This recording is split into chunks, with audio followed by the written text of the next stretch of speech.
उत्पादन में एक जिला एक उत्पादन, स्थानीय उत्पादकों को बढ़ावा देना, उनको प्रोत्साहित करना। सरकार भी एक जिले के उत्पादन को प्रोत्साहित और मार्केटिंग के लिए भी काम करने वाली है। क्या नगर पालिका भी इस दिशा में काम कर सकती है? नगर पालिका तो कुमार क्षेत्र का एक बड़ा केंद्र है। मिट्टी, कटे, कमेलू, दीपक, मूर्तियां, ईंटें, मटके, ये सब बनते हैं। क्या नागदा नगर पालिका भी इस दिशा में कोई प्रोत्साहन का काम कर सकती है? कम से कम दिवाली के समय हम इतना तो ताकत के साथ कर ही सकते हैं कि किसी ऐसे स्थान पर वो न बैठे जहां पर यातायात प्रभावित हो, बाजार प्रभावित हो, लेकिन कम से कम कोई नगर पालिका का कर्मचारी उनके पास रसीद काटने के लिए न जाए। हम अपने मजदूरों को प्रोत्साहित करें, हम अपने स्थानीय उत्पादकों को प्रोत्साहित करें, हम अपने यहाँ की मिठाइयों को प्रोत्साहित करें, हम अपने यहाँ के कलाकारों को प्रोत्साहित करें। जब एक नागरिक की भूमिका से लेकर हमारे स्थानीय शासन, स्थानीय निकाय का एक संस्था भी इस दिशा में आगे बढ़ेगी, तो मैं सोचता हूँ सरकार इस मामले में और ज्यादा सशक्त होगी। मैं आप सब लोगों को दशहरे के पावन अवसर पर बहुत सारी शुभकामनाएं दूं। और शायद किसी को ध्यान हो या ना हो, माननीय मुख्यमंत्री जी ने कहा था कि रतलाम से जाओ खाचरोद 4 लेन होगा। कल मुख्यमंत्री जी ने फिर से कहा है कि रतलाम और खाचरोद तो 4 लेन होगा ही, लेकिन खाचरोद से नागदा भी 4 लेन होगा। जब नागदा के आम लोगों से माननीय राजेश जी के नेतृत्व में प्रधानमंत्री जी वर्चुअल जुड़े हुए थे, नवरात्रि की शुभकामनाएं नागदा नगर को दे रहे थे और नागदा नगर के लोगों से चर्चा कर रहे थे, तब उन्होंने इस बात का विश्वास नागदा की जनता को दिया है कि ये 4 लेन रतलाम और खाचरोद के साथ साथ खाचरोद से नागदा होगा और ये 4 लेन जो जावरा से उज्जैन के लिए होगा उसके साथ जुड़ जाएगा। आप देखिए घटना क्या होगी इस क्षेत्र में। माननीय मुख्यमंत्री जी ने कल एक बात और कही है, उन्होंने कहा कि ये 4 लेन तो उन्हेल की साइड से निकलकर उज्जैन जा रहा था, लेकिन अब ये जो 4 लेन होगा एक और वो 4 लेन उन्हेल के साइड से कटकर इंदौरिया की तरफ का जो हमारा पुराना रास्ता है इंदौर का, उसको भी 4 लेन करेंगे और देपालपुर तक को भी 4 लेन करेंगे और ये इंदौरिया वाली सड़क, देपालपुर वाली सड़क भी 4 लेन होकर पीथमपुर तक आगे तक जाएगी और इस क्षेत्र को चारों तरफ से 4 लेन जोड़ने का काम मध्य प्रदेश की सरकार करने वाली है। हमने माननीय मुख्यमंत्री जी से एक आग्रह और किया, आज बात करूंगा तो बहुत सारी हो सकती हो। हमने कहा ये 4 लेन तो जब तक बनकर तैयार होंगे, लेकिन हमारी जो नागदा से जाओ उज्जैन की जो वर्तमान में प्रस्तावित सड़क है, इसको दोनों ओर से आप चौड़ी करवा दीजिए। और मुझे विश्वास है हमारे यशस्वी मुख्यमंत्री जी पर, निश्चित रूप से नागदा नगर की ये मनोकामना भी पूर्ण होगी। अगर मैं विकास कार्यों की कहानी सुनाना चालू करूंगा तो पिछले 2.25 साल में जितने काम मध्य प्रदेश की सरकार ने नागदा खाचरोद को दिए, ये अप्रत्याशित है। इतने काम आज के पहले नहीं हुए।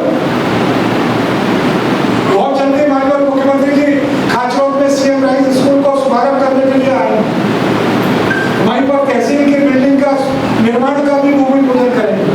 अंग्रेजों के समय की बिल्डिंग बनी हुई, वहीं पर जनपद पंचायत के नवीन भवन का भी भूमि पूजन करेंगे।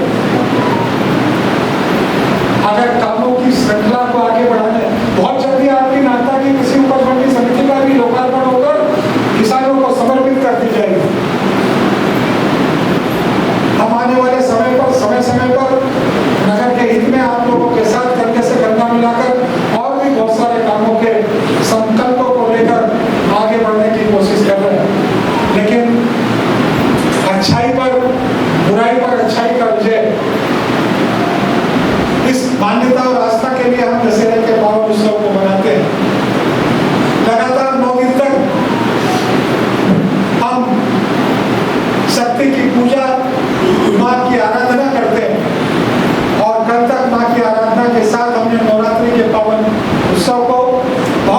धूमधाम के साथ मनाने का काम किया है।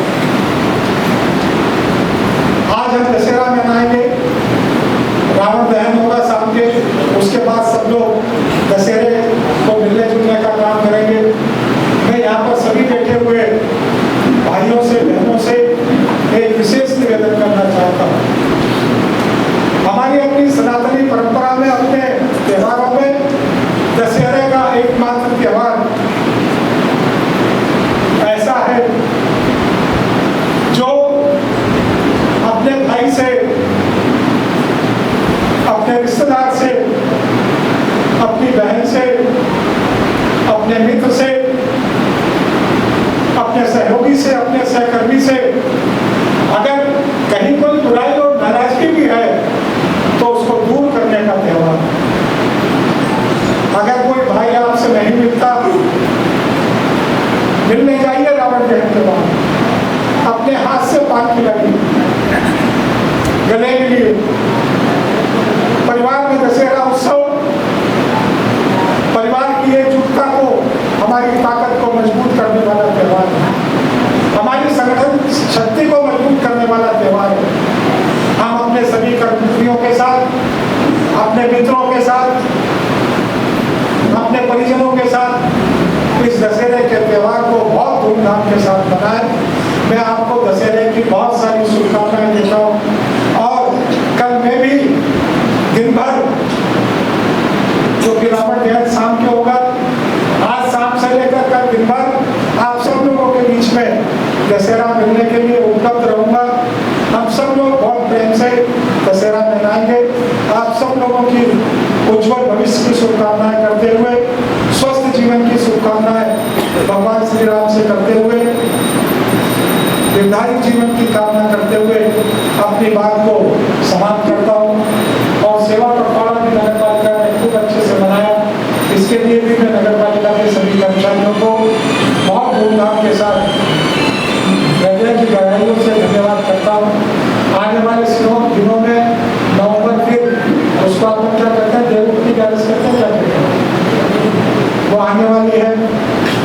अब की बार उस शादी को अपन खासकोट में करेंगे, लेकिन हमारी अपनी सक्रियता अध्यक्ष जी और सीएमओ साहब और सभी उपाध्यक्ष जी पार्षदों से मेरा निवेदन है कि वो सक्रियता अभी से प्रारंभ हो जाए, ताकि शादी भले ही खासकोट में होगी पर नागदा खासकोट में जोड़ेगी और जो बात लिख रहे हैं उनको उसका लाभ मिले। आप सब लोगों ने मेरी बात को सुना, सभी को नमस्कार, जय हिंद। इस देश में जिनको कद से बहुत छोटे लेकिन व्यक्तित्व से बहुत बड़े नेता के रूप में पहचाना जाता है, ऐसे लाल बहादुर शास्त्री जी का भी जन्म दिवस है। और ये दोनों महान नेता भारत के अमर शहीद सपूत, जिनके जीवन की आदर्श प्रेरणाओं को हमको अपने जीवन में अपनाना चाहिए, जिनके जीवन का एक एक पल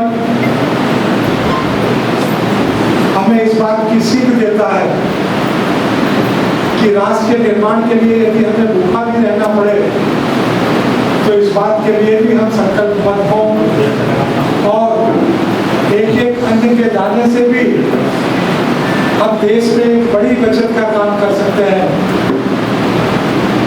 उन तमाम भूखे लोगों के पेट में अन्न का दाना पहुंचा सकते हैं, अकालग्रस्त क्षेत्र में मदद पहुंचा सकते हैं। ऐसा प्रेरक संदेश यदि किसी ने दिया तो लाल बहादुर शास्त्री जी ने दिया। और उसी विषम घड़ी में उन्होंने देश को जय जवान जय किसान का नारा देकर भारत को सशक्त दिशा में आगे बढ़ने के लिए भारत के नागरिकों को एक सूत्र में कड़ी में पिरोने का काम किया। उन्हीं के नारे को आगे बढ़ाते हुए देश के यशस्वी प्रधानमंत्री अटल बिहारी जी वाजपेयी ने जय जवान जय किसान और जय विज्ञान, और उसी बात को आगे बढ़ाते हुए देश के हमारे यशस्वी प्रधानमंत्री माननीय मोदी जी ने, मैं ये बातें आपको इसलिए याद दिलाया कि आज ऐसे सब महान सपूतों के कारण देश वापस विश्व में सर्वशक्तिमान देश के रूप में स्थापित हो रहा है। भारत आत्मनिर्भरता की दिशा में आगे बढ़ रहा है और ये आत्मनिर्भरता चाहे सुरक्षा की हो, चाहे स्वास्थ्य की हो, चाहे कृषि की हो, चाहे वैज्ञानिकता की हो, चाहे अपने आर्थिक प्रबंधनों की हो, भारत एक मजबूत देश के रूप में विश्व की बड़ी ताकत के रूप में सामने आया है। और माननीय मोदी जी ने तो हर चुनौती को किसी न किसी रूप में स्वीकार करते हुए और उसको हम आविष्कार के रूप में लेंगे, उसको हम अपने नए आयाम स्थापित करने की दिशा में आगे बढ़ेंगे। और इसीलिए जब अमेरिका ने अभी विभिन्न प्रकार के टैक्स बढ़ाने का काम भारत के ऊपर करने का किया, तो उसको भी बिल्कुल सहजता से लेकर नजरअंदाज करने की ताकत अगर दिखाने का साहस किसी में है तो देश के प्रधानमंत्री माननीय नरेंद्र मोदी जी। मोदी जी ने इस बात को लोगों में फिर से एक बार आह्वान किया कि भारत अब विश्व की इतनी बड़ी ताकत है जो अमेरिका जैसे किसी भी राष्ट्र के सामने झुकने को तैयार नहीं है। भारत अपने स्वयं के संसाधनों पर, भारत अपने स्वदेशी के संसाधनों पर, भारत अपने स्वदेशी के बढ़ते हुए आगे कदमों पर विश्व पटल के किसी भी देश को भारत के सामने झुकने के लिए मजबूर कर सकती है, सौदों के लिए मजबूर कर सकती है, व्यापार के लिए, निवेश के लिए मजबूर कर सकती है। लेकिन भारत अब उन मजबूर देशों में से नहीं है जो किसी बात के लिए अन्य देशों के सामने मजबूर होगा। और इसलिए मोदी जी ने देश भर के लोगों से यह आह्वान किया, हम स्वदेशी को अपना, स्वदेशी को बढ़ावा दें। यह हमारा पूरा का पूरा जो सेवा पखवाड़ा चला है, ये सेवा पखवाड़ा स्वच्छता का सेवा पखवाड़ा इस बात के लिए है कि यदि हम स्वच्छ होंगे तो हम स्वस्थ होंगे और स्वस्थ मानसिकता में भारत प्रगति की ओर अग्रसर होगा। हमने स्वदेशी को महत्व और स्वदेशी के जागरण को इस पखवाड़े में अपनाया, लोगों में जन जागरण करने का प्रयास किया और केवल जन जागरण नहीं, भारत की सरकार ने उस दिशा में बड़े कदम भी उठाने का काम किया।